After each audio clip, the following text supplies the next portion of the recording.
हम लोग PYQ series कर रहे हैं, जो कि मेडाइवल हिस्ट्री का कर रहे हैं, जो कि विभिन्न PCS एग्ज़ाम एवं IAS में भी पूछे जा चुके हैं और आगे आने वाले किसी भी PCS एग्ज़ाम एवं जनरल के लिए भी काफ़ी महत्वपूर्ण सेशन रहेगा। और जनरल में जैसे कि railway, SSC, banking, BSSC inter level, graduate level एवं BPSC के थ्रू जो टीचर्स का एग्ज़ाम लिया जाता है एवं अन्य स्टेट में भी जो टीचर्स का एग्ज़ाम होता है उसके लिए भी काफ़ी महत्वपूर्ण सेशन रहेगा। चलिए स्टार्ट करते हैं। मेडाइवल हिस्ट्री का क्वेश्चन कर रहे हैं, जहांगीर से संबंधित क्वेश्चन करेंगे, ठीक है। चलते हैं, चलिए करते हैं। दो अस्पा एवं सिंह अस्पा प्रथा किसने शुरू की थी? तो दो अस्पा एवं सिंह अस्पा प्रथा जहांगीर ने शुरू की थी, ठीक है। दो अस्पा एवं सिंह अस्पा प्रथा किसने शुरू की थी? तो जहांगीर ने शुरू की थी, ठीक है। बी आंसर हो जाएगा। दो अस्पा एवं सी अस्पा प्रथा जहांगीर ने चलाई थी। इसके अंतर्गत बिना जात पद बढ़ाए ही मनसबदारों को अधिक सेना रखनी पड़ती थी, ठीक है। इसके अंतर्गत क्या था कि बिना जात पद बढ़ाए ही मनसबदारों को अधिक सेना रखनी पड़ती थी, ठीक है। दो अस्पा, इसमें मनसबदारों को अपने सवार पद के दोगुने घोड़े रखने पड़ते थे, ठीक है।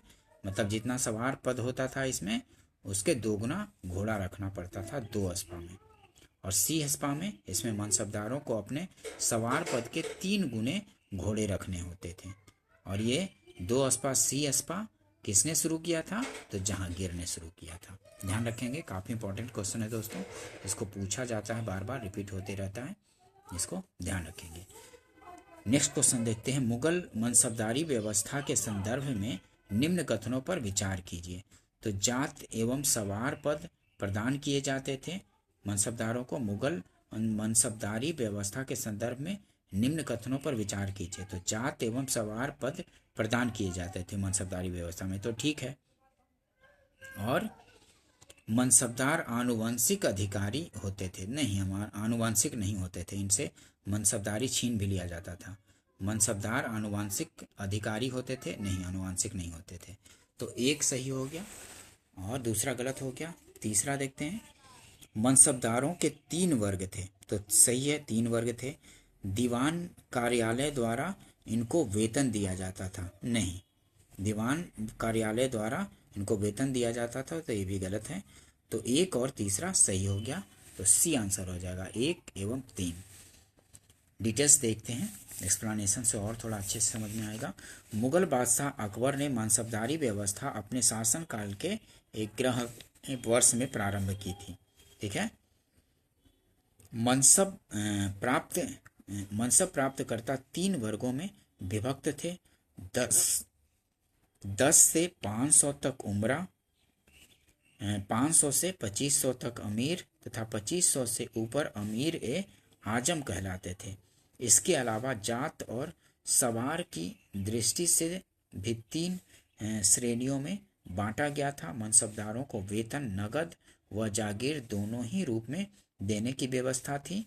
मनसबदारों की जागीरें स्थानांतरित कर दी जाती थी तथा वे मृत्यु पर जब्त की जा सकती थी, ठीक है। मनसबदारों की जागीरें स्थानांतरित कर दी जाती थी तथा ये मृत्यु पर जब्त की जा सकती थी। इस प्रकार मनसबदार आनुवंशिक नहीं होते थे, ठीक है। समझ में आ गया। नेक्स्ट क्वेश्चन देखते हैं। मुगलों एवं मेवाड़ में राणा के मध्य चित्तौड़ की संधि किस शासक के शासनकाल में हस्ताक्षरित हुए थे? तो जहांगीर के काल में। मुगलों एवं मेवाड़ के राणा के मध्य चित्तौड़ की संधि किस शासक के शासनकाल में हस्ताक्षरित हुई थी? तो जहांगीर के शासनकाल में, ठीक है। मुगलों एवं मेवाड़ के राणा के मध्य चित्तौड़ की संधि किस शासक के शासनकाल में हस्ताक्षरित हुई? तो जहांगीर के शासनकाल में। बी आंसर हो जाएगा। 1615 ईस्वी में राणा अमर सिंह तथा मुगल बादशाह जहांगीर के मध्य चित्तौड़गढ़ की संधि हुई।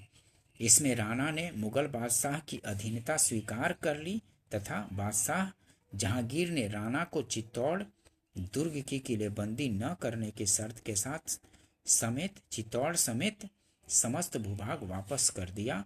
जो अकबर के समय से मुगल आधिपत्य में था। ठीक है, नेक्स्ट क्वेश्चन देखते हैं। ईस्ट इंडिया कंपनी चित्तौड़ की ये मुगलों एवं मेवाड़ के राणा के मध्य चित्तौड़ की संधि किस शासक के शासनकाल में हस्ताक्षरित हुई थी? तो जहांगीर के शासनकाल में। ये ध्यान रखेंगे, काफी इंपॉर्टेंट है। नेक्स्ट क्वेश्चन देखते हैं। ईस्ट इंडिया कंपनी ने जहांगीर के दरबार में पहले निम्न में से किसे भेजा था? तो ईस्ट इंडिया कंपनी ने जहांगीर के दरबार में पहले निम्न में से किसे भेजा था? तो हॉकिंस को भेजा था। ठीक है, हॉकिंस को। ईस्ट इंडिया कंपनी ने जहांगीर के दरबार में पहले निम्न में से किसे भेजा था? तो हॉकिंस को। विलियम हॉकिंस 1608 से 1611 ईस्वी जहांगीर के दरबार में भेजा जाने वाला ब्रिटिश राजा जेम्स प्रथम का अंग्रेज राजदूत था। ठीक है, ब्रिटिश राजा जेम्स प्रथम का अंग्रेज राजदूत तथा मुगल दरबार में उपस्थित होने वाला पहला अंग्रेज था।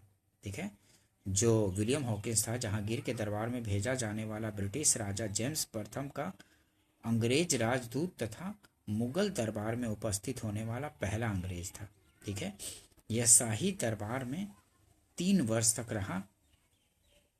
सम्राट जहांगीर ने उसे 400 का मनसब प्रदान किया।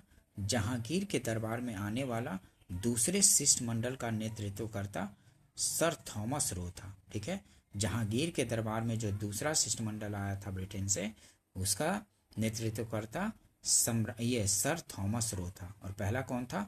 विलियम हॉकिंस था, जो कि 1608 से 1611 ईस्वी जहांगीर के दरबार में आया था। ठीक है, और इसको जहांगीर ने 400 का मनसब प्रदान किया था। ये भी ध्यान रखेंगे, पूछे जाते हैं। नेक्स्ट क्वेश्चन देखते हैं। निम्नलिखित में से कौन जहांगीर के दरबार में ब्रिटिश शासक जेम्स प्रथम का राजदूत था? तो जेम्स प्रथम का राजदूत कौन था? तो विलियम हॉकिंस था। निम्नलिखित में से कौन जहांगीर के दरबार में ब्रिटिश शासक जेम्स प्रथम का राजदूत था? तो विलियम हॉकिंस जहांगीर के दरबार में ब्रिटिश शासक जेम्स प्रथम का राजदूत था। ये आंसर हो जाएगा। नेक्स्ट क्वेश्चन देखते हैं। निम्नलिखित अंग्रेजों में किसे जहांगीर ने खान की उपाधि से सम्मानित किया था? तो वो हॉकिंस ही था, जिसको कि जहांगीर ने खान की उपाधि से सम्मानित किया था।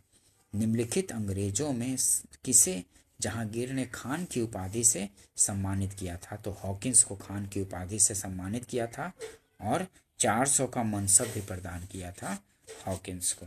ठीक है, ये भी ध्यान रखेंगे। 1608 ईस्वी में हॉकिंस को अंग्रेज कंपनी के लिए व्यापारिक सुविधा प्राप्त करने हेतु मुगल सम्राट जहांगीर के पास राजदूत बनाकर भेजा गया। सम्राट जहांगीर हॉकिंस से काफी प्रसन्न हुआ।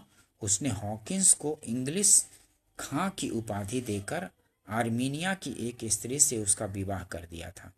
ठीक है, हॉकिंस को इंग्लिश खां की उपाधि देकर आर्मीनिया की एक स्त्री से उसका विवाह कर दिया। ठीक है, जहांगीर के द्वारा इंग्लिश खां की उपाधि भी दी गई थी हॉकिंस को, और 400 का मनसब भी दिया गया था, और इंग्लिश खां की उपाधि दी गई थी। ठीक है, ध्यान रखेंगे ये सब डिटेल्स।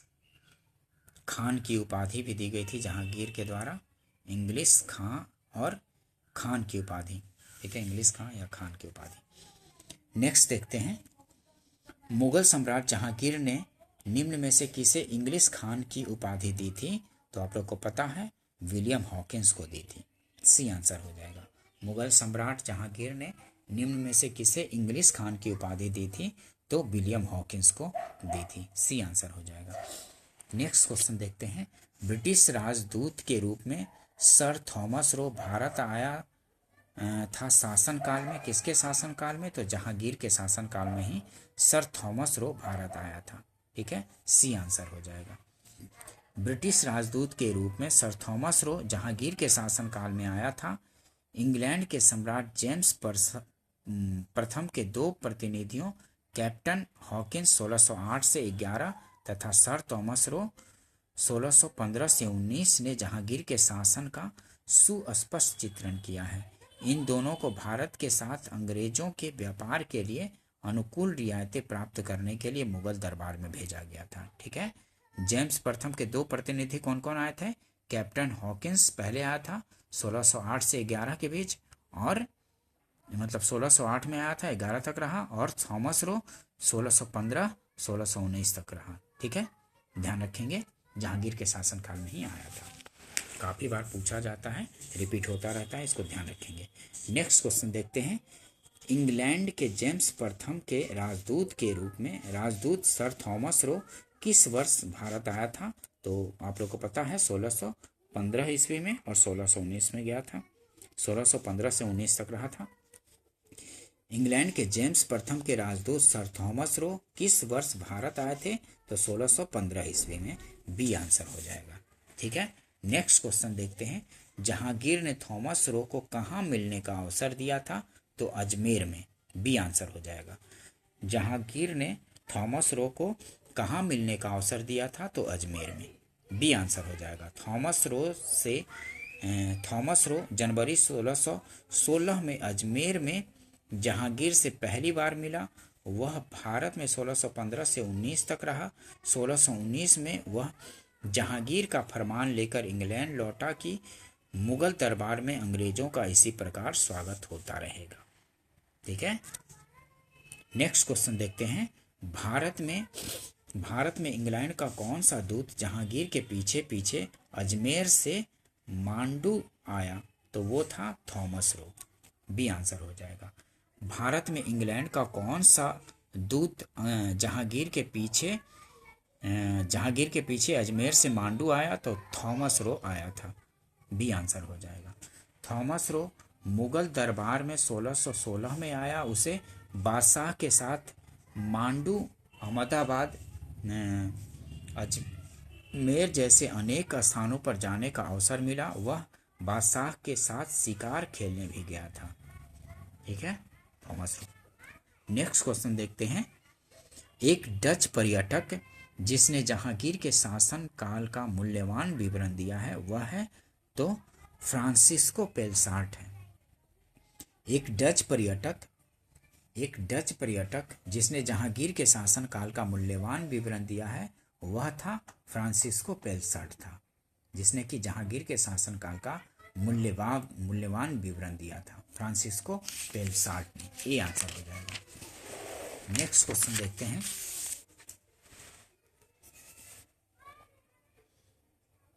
किस मुगल शासक का मकबरा भारत में नहीं है?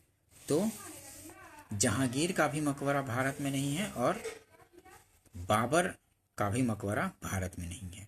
तो बी और डी दोनों आंसर होगा। किस मुगल शासक का मकबरा भारत में नहीं है? तो जहांगीर का भी और बाबर का भी। मुगल शासक बाबर एवं जहांगीर के मकबरे क्रमशः बाबर का काबुल में एवं दूसरे का शहादरा लाहौर में स्थित है। बाबर का काबुल में और जहांगीर का शहादरा लाहौर में स्थित है। ये क्रमशः अफगानिस्तान एवं पाकिस्तान में स्थित है। ठीक है, बाबर का अफगानिस्तान काबुल में और जहांगीर का शहादरा लाहौर पाकिस्तान में स्थित है। ध्यान रखेंगे। नेक्स्ट क्वेश्चन देखते हैं। सम्राट जहांगीर को कहाँ दफन किया गया है? तो कहाँ? लाहौर में दफन किया गया है, लाहौर पाकिस्तान में। ठीक है, सम्राट जहांगीर को कहाँ दफन किया गया है? तो लाहौर में। सी आंसर हो जाएगा। नेक्स्ट क्वेश्चन देखते हैं। मुगल चित्रकला किसके राज्यकाल में अपनी प्रकाष्ठा पर पहुंची थी? तो वो था जहांगीर। मुगल चित्रकला किसके राज्यकाल में अपनी प्रकाष्ठा पर पहुंची थी? तो जहांगीर के शासनकाल में मुगल चित्रकला अपने प्रकाष्ठा पर पहुंची थी। काफ़ी बार पूछे जाते हैं, काफ़ी इंपॉर्टेंट क्वेश्चन है, ध्यान रखेंगे। मुगल चित्रकला जहांगीर के शासनकाल में अपनी प्रकाष्ठा पर पहुंच गई। ठीक है, नेक्स्ट क्वेश्चन देखते हैं। निम्नलिखित चित्रकारों में से किसे जहांगीर ने नादिर उज जमा की पदवी दी थी? जहांगीर ने नादिर उज जमा की पदवी किसे दी थी? तो अबुल हसन को दी थी। निम्नलिखित चित्रकारों में से किसे जहांगीर ने नादिर उज जमा की नादिर उज जमा की पदवी दी थी? तो अबुल हसन को दी थी नादिर उज जमा की पदवी, अबुल हसन को। ये आंसर हो जाएगा। नेक्स्ट क्वेश्चन देखते हैं। जहांगीर कालीन निम्नलिखित में से किस एक चित्रकार को नादिर उल असर की उपाधि प्रदान की गई थी? तो मंसूर को नादिर उल असर की उपाधि जहांगीर द्वारा प्रदान की गई थी। ठीक है, जहांगीर कालीन निम्नलिखित में से किस एक चित्रकार को नादिर उल असर की उपाधि प्रदान की गई थी? तो मंसूर को प्रदान की गई थी। डी आंसर हो जाएगा। नेक्स्ट क्वेश्चन देखते हैं। ठीक है दोस्तों, जहांगीर के दरबार में पक्षियों का सबसे बड़ा चित्रकार था? तो वो था मंसूर। जहांगीर के दरबार में पक्षियों का सबसे बड़ा चित्रकार मंसूर था। ठीक है दोस्तों, अगर वीडियो पसंद आता हो तो इसको लाइक कीजिए और सब्सक्राइब भी कर लीजिए। ठीक है, और अपने फ्रेंड सर्किल में जो भी अगर तैयारी करते हों तो उनको शेयर भी कर दीजिए। ठीक है, अपने ग्रुप में जो तैयारी करने वाले हों, जैसे कि पीसीएस का या फिर आईएएस या फिर जनरल कंपटीशन या फिर टीचर्स एग्ज़ाम, जो भी जिसके कर रहे हों, तो ताकि तैयारी में हेल्प हो सके। ठीक है दोस्तों, चलिए आगे बढ़ते हैं। निम्नलिखित मुगल बादशाहों में किसने अपनी आत्मकथा फारसी में लिखी? तो निम्नलिखित मुगल बादशाहों में किसने अपनी आत्मकथा फारसी में लिखी थी? तो जहांगीर ने अपनी आत्मकथा फारसी में लिखी थी। सी आंसर हो जाएगा। ठीक है, नेक्स्ट क्वेश्चन देखते हैं। अबुल फजल के हत्यारों को पुरस्कृत किया था किसने? तो जहांगीर ने पुरस्कृत किया था। अबुल फजल के हत्यारों को पुरस्कृत किया था जहांगीर ने, ध्यान रखेंगे।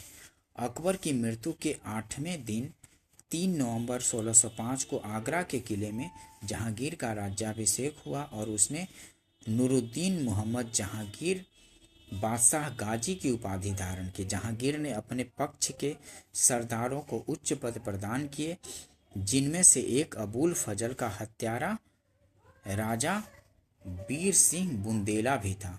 ठीक है, अकबर की परंपरा को स्थापित रखते हुए जहांगीर ने अपना शासन उदारता से आरंभ किया और गद्दी पर बैठते ही उसने विभिन्न लोक हितकारी आदेश दिए। ध्यान रखेंगे। नेक्स्ट क्वेश्चन देखते हैं। निम्नलिखित में से किसने जहांगीर के विरुद्ध विद्रोह किया था? तो जहांगीर के विरुद्ध विद्रोह किया था किसने? तो खुर्रम ने किया था, महाबत खान ने भी किया था और खुसरो ने भी किया था। ठीक है, आसफ खान ने नहीं किया था। तो खुर्रम ने किया था जहांगीर के विरुद्ध, महाबत खान ने और खुसरो ने। निम्नलिखित में से किसने जहांगीर के विरुद्ध विद्रोह किया था? तो खुर्रम ने, महाबत खान ने और खुसरो ने। तो डी आंसर हो जाएगा। 2, 3, 4 खुर्रम, महाबत खान और खुसरो। जहांगीर के सबसे बड़े पुत्र खुसरो, जहांगीर के सबसे बड़े पुत्र खुसरो ने जहांगीर के गद्दी पर बैठने के शीघ्र बाद विद्रोह किया था, जो 1606 ईस्वी में पराजित हुआ। 1623 ईस्वी में शाहजादे खुर्रम के विद्रोह का महाबत खां के नेतृत्व वाली मुगल सेना ने दमन किया था। ठीक है, 1623 ईस्वी में शाहजादे खुर्रम के विद्रोह का महाबत खां के नेतृत्व वाली मुगल सेना ने दमन किया था। 1626 ईस्वी में महाबत खां ने जहांगीर के विरुद्ध विद्रोह किया था। ठीक है, तो खुसरो ने भी, खुर्रम ने भी और महाबत खां ने भी विद्रोह किया था जहांगीर के खिलाफ। खुसरो किस मुगल बादशाह का पुत्र था? तो खुसरो जहांगीर का पुत्र था। ठीक है, खुसरो जो था जहांगीर का पुत्र था। बी आंसर हो जाएगा। खुसरो जहांगीर का सबसे बड़ा पुत्र था। ठीक है, खुसरो जहांगीर का सबसे बड़ा पुत्र था। यह जहांगीर की राजपूत पत्नी मानबाई से उत्पन्न हुआ था।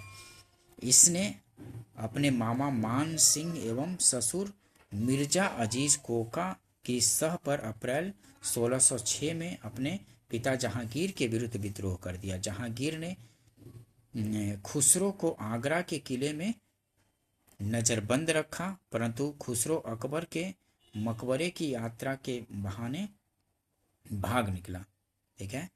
बाद में खुसरो को जहांगीर द्वारा समझाने का प्रयास असफल होने पर भैरोवाल नामक स्थान पर पिता पुत्र के मध्य युद्ध हुआ, जिसमें खुसरो पराजित हुआ। इसको पकड़कर कैद में डाल दिया गया। कालांतर में खुसरो द्वारा जहांगीर की हत्या के षड्यंत्र रचने के कारण इसे अंधा करवा दिया गया। खुर्रम शाहजहां ने अपने दक्षिण अभियान के समय खुसरो को अपने साथ ले जाकर 1621 में उसकी हत्या करवा दी। ठीक है। बाद में खुर्रम खुसरो को दक्षिण अभियान के दौरान ले गया और फिर वहां हत्या करवा दिया दक्षिण के अभियान में। नेक्स्ट क्वेश्चन देखते हैं। निम्न में से कौन नूरजहां के गुट का सदस्य नहीं था? तो निम्न में से कौन नूरजहां के गुट का सदस्य नहीं था? तो खुर्रम नहीं था। जहांगीर नूरजहां के गुट का सदस्य था। जहांगीर, ग्यास बेग और आसफ खां था। खुर्रम नहीं था। ठीक है। जहांगीर से विवाह के बाद नूरजहां ने नूरजहां गुट का निर्माण किया। इस गुट के प्रमुख सदस्य थे एतमाद-उद-दौला या मिर्जा ग्यास बेग, नूरजहां का पिता, अस्मत बेगम, नूरजहां की मां, आसफ खां, नूरजहां का भाई एवं शहजादा खुर्रम, बाद में शाहजहां। ठीक है। ये पहले था उस गुट का, लेकिन बाद में हट गया था ना। आसफ खां और शहजादा खुर्रम, बाद में शाहजहां। इस गुट का प्रभाव 1627 ईस्वी तक रहा। नूरजहां से प्रभावित जहांगीर के शासनकाल को दो भागों में बांटा जा सकता है, 1611 से 22 ईस्वी तक और 1622 से 27 ईस्वी तक। प्रथम काल में खुर्रम नूरजहां गुट का सदस्य था। ठीक है। ध्यान रखेंगे कि 1611 से 22 तक नूरजहां गुट का सदस्य था खुर्रम, जो कि बाद में शाहजहां के नाम से जाना गया। ठीक है। खुर्रम या शाहजहां। लेकिन दूसरे काल में खुर्रम इस गुट से अलग हो गया था। ठीक है। इसलिए यहाँ पे जहांगीर, ग्यास बेग और आसफ खां यहाँ तो नूरजहां गुट का सदस्य दिखा है, लेकिन खुर्रम बाद में हट गया था, तो यहाँ खुर्रम आंसर हो जाएगा, सदस्य नहीं रहा था। नेक्स्ट क्वेश्चन देखते हैं। एतमाद-उद-दौला का मकबरा आगरा में किसने बनवाया था? तो नूरजहां ने बनवाया था एतमाद-उद-दौला का मकबरा। इसका बाप था, पिता। ठीक है। एतमाद-उद-दौला का मकबरा आगरा में किसने बनवाया था? तो नूरजहां ने बनवाया था। सी आंसर हो जाएगा। एतमाद-उद-दौला का मकबरा नूरजहां ने 1622 से 28 ईस्वी के मध्य अपने पिता की मृत्यु के बाद बनवाया। यह आगरा में यमुना नदी के तट पर स्थित एक अत्यंत अलंकारिक इमारत है। ठीक है।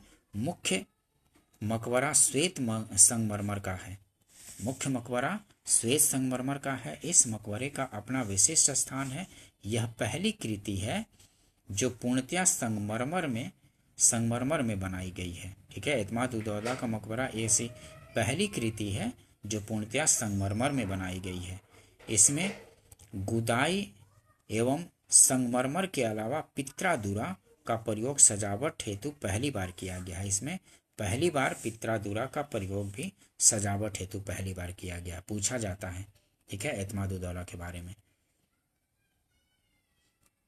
यह पहली कृति है, पूर्णतया संगमरमर से बनाई गई है और इसमें गुदाई एवं संगमरमर के अलावा पहला पित्रादुरा का प्रयोग सजावट हेतु पहली बार। ठीक है। ये भी पूछा जाता है। पहली बार पित्रादुरा का प्रयोग एतमाद-उद-दौला के मकबरा में ही किया गया है, जिसका निर्माण मेहरुन्निसा, जो कि नूरजहां थी। ठीक है। सी आंसर हो जाएगा। ध्यान रखेंगे। नेक्स्ट क्वेश्चन देखते हैं दोस्तों। नेक्स्ट क्वेश्चन, निर्माता और स्मारक किसका कौन सा स्मारक है? तो बाबर का जामा मस्जिद संभल में, हुमायूं का दीन पनाह स्मारक है। ठीक है। हुमायूं का दीन पनाह। और अकबर का तो जहांगीरी महल, अकबर का जहांगीरी महल और जहांगीर का अकबर के मकबरे को पूर्ण करवाना। जहांगीर क्या अकबर के मकबरे को पूर्ण करवाया था जहांगीर ने? तो ये 1 2 3 4 सही हो जाएगा, मैच है सही, एक ये आंसर हो जाएगा। 1 2 3 4 मैच ही है। बाबर जामा मस्जिद संभल में, और हुमायूं दीन पनाह, और अकबर जहांगीरी महल, और जहांगीर अकबर के मकबरे को पूर्ण करवाया। ठीक है, ये आंसर हो जाएगा। नेक्स्ट क्वेश्चन देखते हैं, डिटेल्स थोड़ा देख लेते हैं, इससे और अच्छे से समझ में आएगा। संभल की जामा मस्जिद का बाबर द्वारा, संभल की जामा मस्जिद का बाबर द्वारा, दिल्ली स्थित दीन पनाह का हुमायूं द्वारा, तथा आगरा के किले में स्थित जहांगीरी महल का अकबर द्वारा निर्माण करवाया गया था। जबकि जहांगीर ने सिकंदरा में अकबर के मकबरे को पूर्ण करवाया था। जहांगीर ने सिकंदरा में अकबर के मकबरे को पूर्ण करवाया था। ठीक है, ध्यान रखेंगे इस सब डिटेल्स को थोड़ा। नेक्स्ट क्वेश्चन देखते हैं, गोविंद महल जो हिंदू वास्तुकला का अप्रतिम उदाहरण है, स्थित है कहाँ? तो दतिया में स्थित है। गोविंद महल जो हिंदू वास्तुकला की अप्रतिम उदाहरण है, स्थित है दतिया में। नेक्स्ट क्वेश्चन देखते हैं, निम्नलिखित में से कौन युग्म सुमेलित नहीं है? तो कौन सा युग्म सुमेलित नहीं है? तो शेख निजामुद्दीन औलिया का मकबरा अजमेर में नहीं है। ठीक है, ये दिल्ली में स्थित है। शेख निजामुद्दीन औलिया का मकबरा अजमेर में नहीं, दिल्ली में है। ठीक है, ध्यान रखेंगे। बाकी मैच है, अकबर का मकबरा सिकंदरा में है, जहांगीर का मकबरा शहादरा, ठीक है, शहादरा में है, शेख सलीम चिश्ती का मकबरा फतेहपुर सिकरी में है, लेकिन शेख निजामुद्दीन औलिया का मकबरा दिल्ली में है। ठीक है, दिल्ली में, और शेख सलीम चिश्ती का मकबरा फतेहपुर सिकरी में। ध्यान रखेंगे इन चीज़ों को, डिटेल्स। शाहजहां के बारे में देखते हैं। ठीक है, नेक्स्ट क्वेश्चन देखते हैं, ईरान के शाह और मुगल शासकों के बीच झगड़े की जड़ क्या थी? तो वो थी कंधार। ईरान के शाह और मुगल शासकों के बीच झगड़े की जड़ क्या थी? तो कंधार थी। बी आंसर हो जाएगा। कंधार राज्य ईरान के शाह और मुगलों के बीच, कंधार राज्य जो था ईरान के शाह और मुगलों के बीच संघर्ष की जड़ थी, क्योंकि कंधार को अपने हाथों में रखना मुगल शासक तथा ईरान के शाह के लिए प्रतिष्ठा का विषय बन गया था। दोनों शासकों की साम्राज्यवादी योजनाओं को कार्यान्वित किया जाना बहुत कुछ कंधार को अपने हाथों में रखने पर ही निर्भर करता था। ठीक है, नेक्स्ट क्वेश्चन देखते हैं, कंधार के निकल जाने से मुगल साम्राज्य को एक बड़ा धक्का पहुंचा सामरिक महत्व के केंद्र के दृष्टिकोण से। ठीक है, स्ट्रेटजिक स्ट्रॉन्ग होल्ड के दृष्टिकोण से कंधार के निकल जाने से मुगल साम्राज्य को एक बड़ा धक्का पहुंचा। क्यों पहुंचा? तो सामरिक महत्व के केंद्र के दृष्टिकोण से बहुत धक्का पहुंचा था। डी आंसर हो जाएगा। शाहजहां के शासनकाल में 1649 में कंधार पर पुनः ईरानी अधिकार हो जाने से मुगल साम्राज्य को सामरिक महत्व के केंद्र के दृष्टिकोण से एक बड़ा धक्का पहुंचा, क्योंकि कंधार के बिना उत्तर पश्चिम सीमा पर मुगलों की स्थिति अपेक्षाकृत दुर्बल थी। शाहजहां के समय में कंधार अंतिम रूप से मुगलों के अधिकार से निकल गया। ठीक है, शाहजहां के शासनकाल में ही कंधार अंतिम रूप से मुगलों के अधिकार से निकल गया। ध्यान रखेंगे, पूछे जाते हैं क्वेश्चन। नेक्स्ट क्वेश्चन देते हैं, शाहजहां के बल्ख अभियान का उद्देश्य क्या था? तो शाहजहां के बल्ख अभियान का उद्देश्य था काबुल की सीमा से सटे बल्ख और बदखसा में एक मित्र शासक को लाना। ठीक है, शाहजहां के बल्ख अभियान का उद्देश्य था काबुल की सीमा से सटे बल्ख और बदखसा में एक मित्र शासक को लाना था। ठीक है, शाहजहां के बल्ख अभियान का उद्देश्य क्या था? काबुल की सीमा से सटे बल्ख और बदखसा में एक मित्र शासक को लाना था। ठीक है, मित्र शासक को लाना था। बल्ख और बदखसा में काबुल की सीमा से सटा था शाहजहां का बल्ख अभियान का उद्देश्य। ठीक है, ध्यान रखेंगे, ये आंसर हो जाएगा। बादशाह शाहजहां की कामना अपने पूर्वज बाबर की मातृभूमि को पुनः अधिकृत करने की न होकर मध्य एशिया तथा पश्चिम एशिया के राज्यों में शक्ति संतुलन की अधिक थी। ठीक है, उसके बल्ख अभियान का उद्देश्य काबुल की सीमा से सटे बल्ख और बदखसा में एक मित्र शासक को लाना था, ताकि वे ईरान और मुगल साम्राज्य के बीच बफर राज्य बन सके। ठीक है, ईरान और मुगल साम्राज्य के बीच बफर स्टेट बनाना चाहता था। नेक्स्ट क्वेश्चन देखते हैं। बनारस और इलाहाबाद के तीर्थ यात्रा कर की समाप्ति के लिए किसने मुगल बादशाह के सामने बनारस के पंडितों का नेतृत्व किया था? बनारस के पंडितों का नेतृत्व बनारस एवं इलाहाबाद के तीर्थ यात्रा कर की समाप्ति के लिए किसने मुगल बादशाह के सामने बनारस के पंडितों का नेतृत्व किया था? तो वो कविंद्राचार्य ने किया था। सी आंसर हो जाएगा।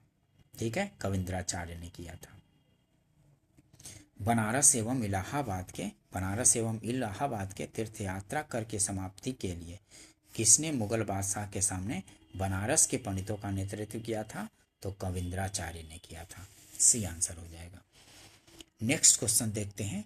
निम्न में से कौन शाहजहां के शासन काल का राजकवि था? तो शाहजहां के शासन काल का राजकवि कौन था? तो कलीम था। ये आंसर हो जाएगा। ठीक है, निम्न में से कौन शाहजहां के शासन काल का राजकवि था? तो वो था कलीम। निम्न में से कौन शाहजहां के शासन काल का राजकवि था? तो कलीम था। ये आंसर हो जाएगा। नेक्स्ट क्वेश्चन देखते हैं। मुमताज महल का असली नाम था, क्या नाम था? तो अर्जुमंद बानो बेगम था।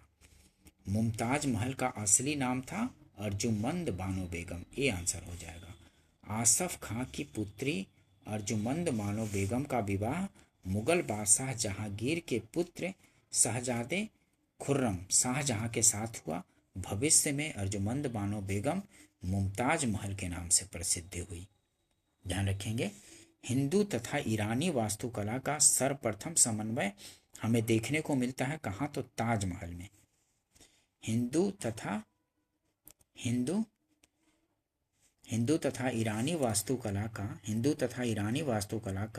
सर्वप्रथम समन्वय हमें देखने को मिलता है ताजमहल में। ए आंसर हो जाएगा। ताजमहल के निर्माण के लिए शाहजहां ने भारत, ईरान एवं मध्य एशिया से डिजाइनरों, इंजीनियरों एवं वास्तुकारों को एकत्र किया था। ताजमहल की वास्तुकला में भारतीय, ईरानी एवं मध्य एशियाई वास्तुकला का संतुलित समन्वय दिखाई पड़ता है। नेक्स्ट क्वेश्चन देखते हैं। निम्न में से किस मुगल बादशाह ने दिल्ली की जामा मस्जिद का निर्माण करवाया था? तो दिल्ली के जामा मस्जिद का निर्माण किसने करवाया था? तो शाहजहां ने करवाया था। ठीक है, दिल्ली की जामा मस्जिद का निर्माण शाहजहां ने करवाया था। सी आंसर हो जाएगा।